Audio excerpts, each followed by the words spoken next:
So my name is Grace Petrino Mondi, and I recently added Kaburu to it. Yes, so those are my official names, I'd say. By profession, I'm a doctor, but when I'm not being a doctor, I'm simply trying to be human, in the sense that, just enjoy the little pleasures of life, know what it feels like to wake up at 8 a.m. on a Monday, and, just enjoy those little pleasures, because my profession is very taxing. So sometimes you need to remember that, slow down. You're also a human being and you need to take a day at a time. So that's what I do when I'm not working. So I recently majored in pediatrics, that is treating children basically under 18s. Though there are times when the age gap may need to move just a bit, especially for children who have chronic illnesses. By chronic, I mean illnesses that probably they were born with or they have had them for a very, very long time. So going back to when I wanted to be a doctor, I'd say sometime from my childhood, I had very close relatives who were constantly ill. And I was very intrigued whenever I was around them, in the sense that, why are they taking so many medications? Why is someone spending so much time trying to care for this person? And you'd find like something, even the most trivial of falls, just falling down a bit would land this person in hospital for a very long time. So I think for me, that's where it all began, out of curiosity, and then just sustaining it all through high school, through it all, even through primary school, just trying to remember that, I wanted to be a doctor. Yeah, so for me, that's where the journey began. Then taking it back into pediatrics, that was a very also interesting journey, in the sense that I've always found children intriguing. You can have extremely beautiful conversations and they just lighten up your day, You're there thinking life is so serious, and the child just comes and tells you a very funny little story that makes your day, or even just gives you a hug on your leg that is like half of your height, and your day is already made. So for me, that's where the interest for pediatrics began from. And not just from that, but the fact that if you compare children and adults, children tend to do better. They get better so fast. So it's like you're almost seeing your instant results. And I believe that they tell the truth. When you ask them, how are you? I'm not okay. As compared to an adult, most of the time, how are you? The answer is, I'm always fine. Even when you've just been hit by a car, I'm fine. So for me, that's where the journey for pediatrics began. So in what ways I could say that the pandemic affected how I worked? So for us, surprisingly, the trends that happened in the pediatric sector does not necessarily follow what happened within the adult sector.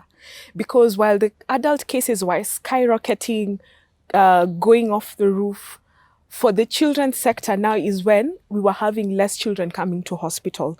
Because number one, we have the notices that have been said, you're safe at home, don't mingle and all that. So schools have been closed. The children are at home with their families. They're not running around everywhere, So at that point, the only children who were coming to hospital, or rather the few that were coming, were the ones who were seriously sick. Like, the mother has sat down and she's looked at, okay, is this something I can probably manage at home, or call my doctor on the phone and then we can talk about it? Fine. Then that is what will happen. So we had less hospital admissions for pediatrics. We had less hospital visits. And also as a result of that, we find that the children who had the chronic illnesses, the ones that have been there for some time, for some of them, we find that when they were coming to hospital, maybe much later, they've come in sicker than usual. Number one, because the appointments, they've not been able to keep them because probably of the lockdowns, of, all these things that were put in place to try and contain the pandemic. So those are some of the ways in which we were affected. And then just stemming from that, for me, one of the most important things that stood out for me in life is that we need to slow down. The world came to a stop. There was no important flight for someone to catch. There was no important bus for someone to catch. There was literally nowhere important for anyone to go. And that just taught me so much. Like, where are we always running to? What's this rat race we've been living? And then everything all of a sudden comes to a stop, you know? So for me, that was one of the biggest lessons that I learned during that time. And then also the psychological effect that it had in terms of working. Because you see that when the numbers of the pediatric cases went down, that means that we're not having much inpatient flow on our side as a department. And as a ripple effect, now that means that we would have to be probably transferred to go and work in other departments. And that in itself, for some of us now who've been working with babies, you're like, the last time I worked with an adult, it's been a while. So, you know, also now trying to bring back that confidence of, can I handle an adult? Because the practice for adults and babies, it's a bit different, you know? So those were some of the things that we were going through. And then just also seeing your colleagues, hearing what your colleagues are going through in terms of the workload, in terms of the sickness, in terms of the fear. It was so much. And I remember just watching all the stuff that was going on in Italy. That was scary. You have your parents, you have your friends, your siblings constantly worried. Petrine, do you have enough protective gear? Petrine, are you okay? Petrine, this. Getting home and not being able to hug your spouse or your child as the first thing, that in itself, I came to realize the importance of hugs during that period, and more so for children, because I could say that there are studies that have shown that children who are hugged more in life tend up to have, you know, better outcomes in life than those who are not hugged. So you can imagine during the pandemic period what happened. If us as adults were feeling that, like, I can't even hug my friend, that was painful. Yeah, that was painful. That was a lot to take in. So for me, those are some of the ways in which I was affected. When we study, in medical school, when you're studying to be a doctor, one of the things you'll study is what we call embryology. And this basically is the study of, you know, when a human being is forming from the time of conception till the time you have a fully formed human being. And that is one of the most intriguing classes that I know of, because how things are orchestrated to take place.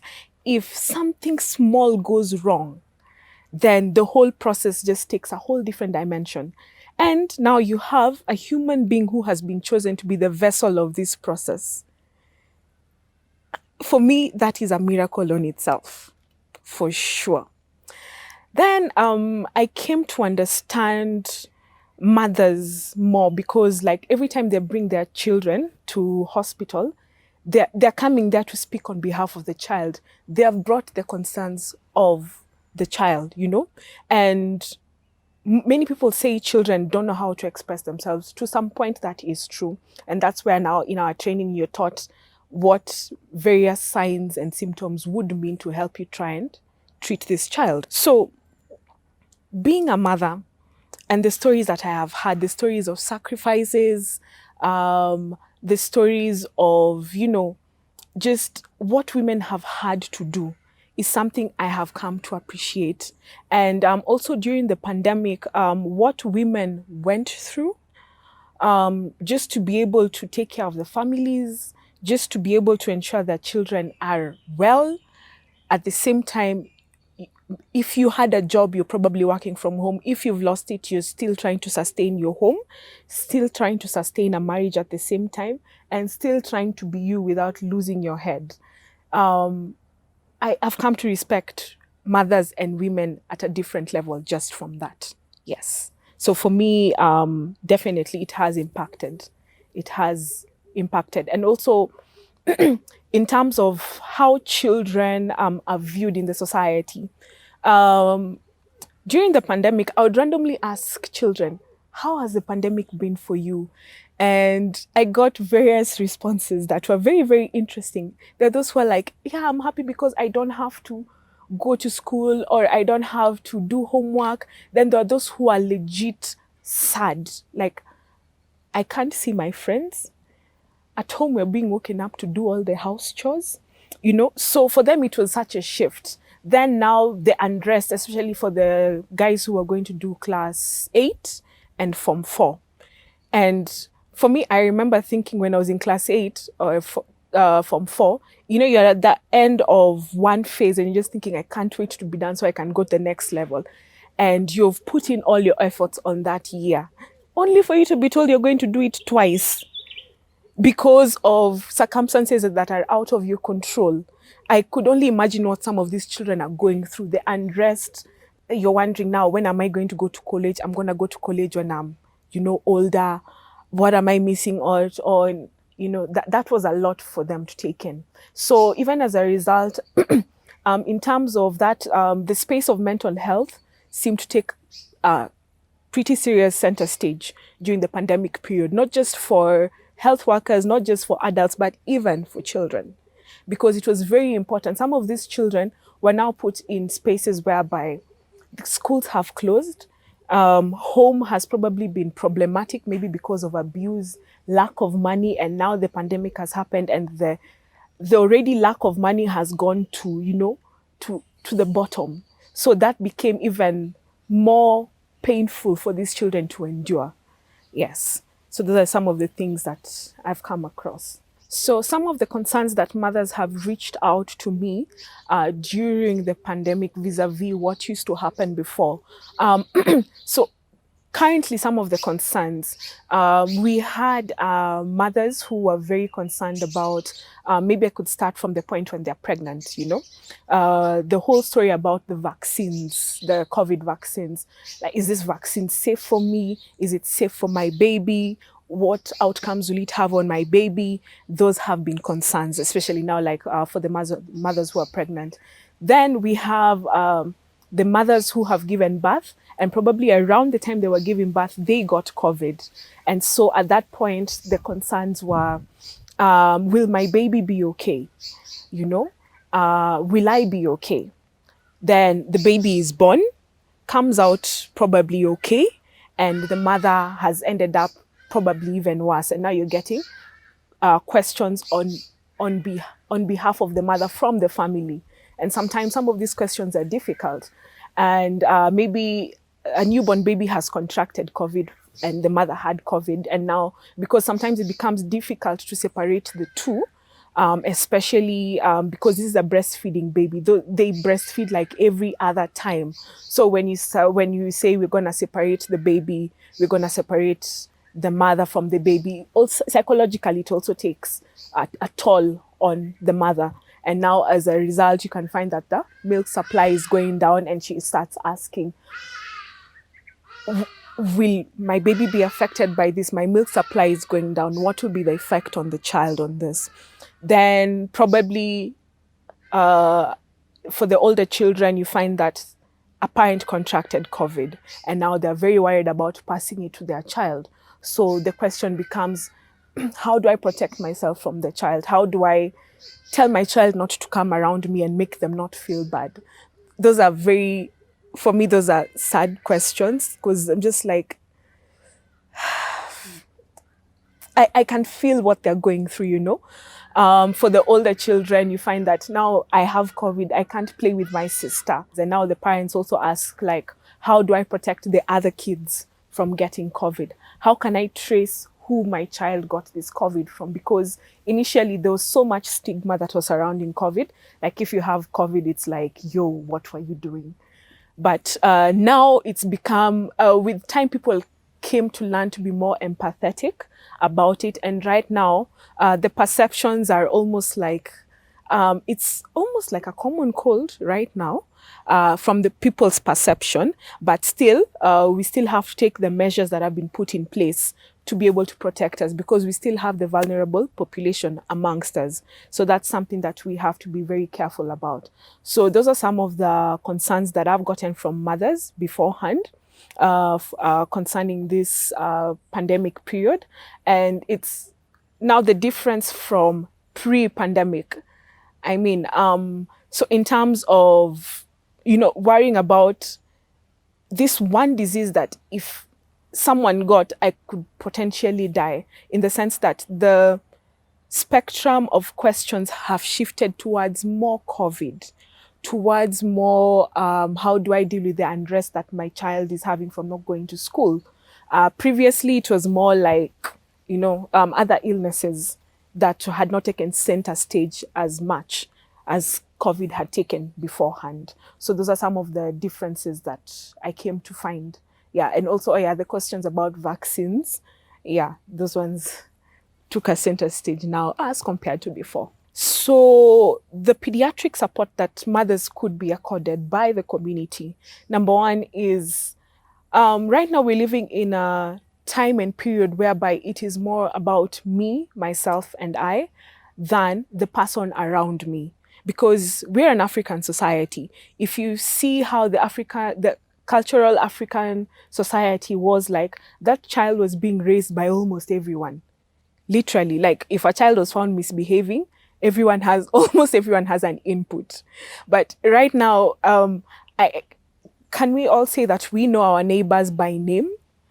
Or we just know them by that's the person who drives that car, that's the person whose house is that one. Maybe that's the most we may know about our neighbors. So community vigilance is one thing I would say, in the sense that get to know who's around you, especially if there's a mother around. Get to know who is she, how many children does she have, what support does she need, and that in itself will need trust. So it's a two-way relationship, because I can only give, but there's also the acceptance that comes from it. So again, community vigilance is one thing I would say.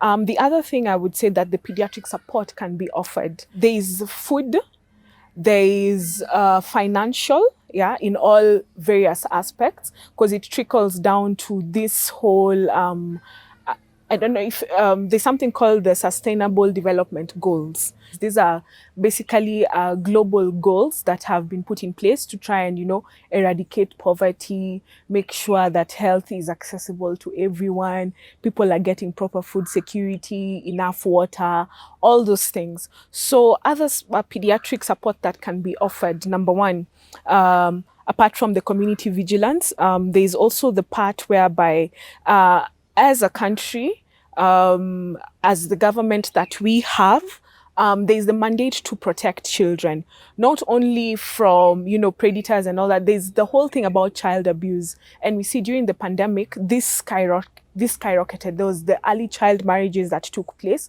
And all this, we have laws in Kenya that are able to protect children from these vices. But for it to be able to be effective, we need people who are able to recognize what is going on in the community as a vice, report it, and then after the reporting, then it needs to be acted on and not just shoved under the carpet or under some pile because,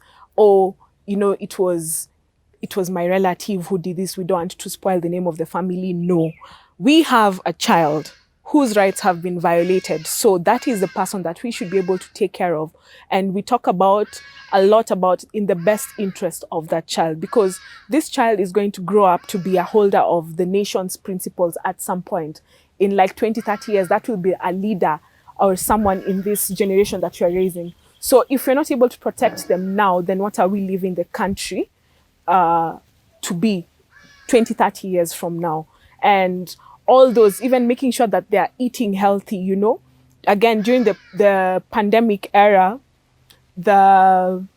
you can see that access to food became a problem because people lost jobs, people were not working as effectively because maybe they have been sick, they have been laid off, and now we were having more hungry people on the planet, especially children.